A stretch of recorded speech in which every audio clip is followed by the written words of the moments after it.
প্রতি বছর রোজা আসলে কিন্তু পাকা আম দিয়ে ইফতার করা হয়, মানে ফলের সাথে পাকা আমও থাকে। তবে এবছর কিন্তু আমাদের পাকা আমটা বাদ পড়েছে, কারণ গাছে মাত্র ছোট ছোট কাঁচা আম ধরেছে। আসসালামু আলাইকুম সবাইকে, আমি মার বাড়িতে ছিলাম আর সেই ব্লগগুলোই এখন আপনাদের সাথে শেয়ার করছি। আম্মুর বাসায় বারান্দাটা দেখছিলাম সকালবেলা, আর সাথে পাখির কিচিরমিচির আওয়াজ তো শুনছিলাম।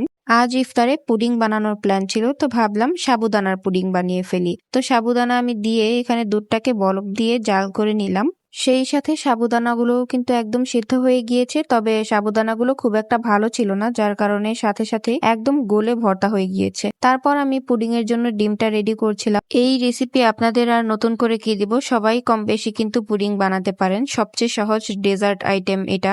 আর এখন তো রোজা প্রায় শেষ দিকে চলেই যাচ্ছে। আমার কাছে কিন্তু রোজা চলে যাওয়ার পর ঈদ আসার যে একটা আনন্দ, তার চেয়ে বেশি কাজ করে রোজা চলে যাওয়ার একটা দুঃখ। কারণ এই যে বরকতের মাস, রহমতের মাস, যেখানে আমাদের সওয়াবের কোনো শেষ নেই, এই মাসটা আমাদের রেখে চলে যাচ্ছে। এই মাসটার জন্য আমার সবচেয়ে বেশি খারাপ লাগে। আর সবচেয়ে বেশি খারাপ লাগে যে কবরবাসীদের কবরের আযাব আবার শুরু হয়ে যাবে। আমি আল্লাহর কাছে সবসময় দোয়া করি যেন কবরবাসীদের কবরের আযাব আল্লাহ মুক্ত করে দেন এই রমজান মাসের উসিলায়। তারপরেও কবরবাসীরা কান্না করতে থাকে যখন রমজান মাসটা শেষ হয়ে যায়। সেগুলো চিন্তা করলে আসলে আমার খুব বেশি খারাপ লাগতে থাকে, যা বলার বাহিরে। যাই হোক, এরপরে আমি ছোট একটা বাঙ্গি নিয়ে নিলাম। এই বাঙ্গিটা দেখতে কিন্তু খুবই কিউট ছিল, আর এই বাঙ্গিটা দিয়ে ভাবলাম আমি জুস বানাবো। আমার আব্বু আরো একটা এনেছিল, সেটা আমি এভাবে খাবো আর এটাকে দিয়ে জুস বানিয়ে খাবো।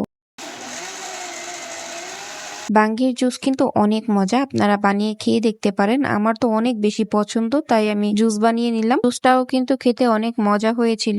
এরপর আমি বসে কোকিলের আওয়াজ শুনছিলাম বিকালবেলা, এত যে ভালো লাগছে। আজকের ব্লগটি এই পর্যন্তই, দেখা হবে পরবর্তী কোনো গল্পে। আল্লাহ হাফিজ।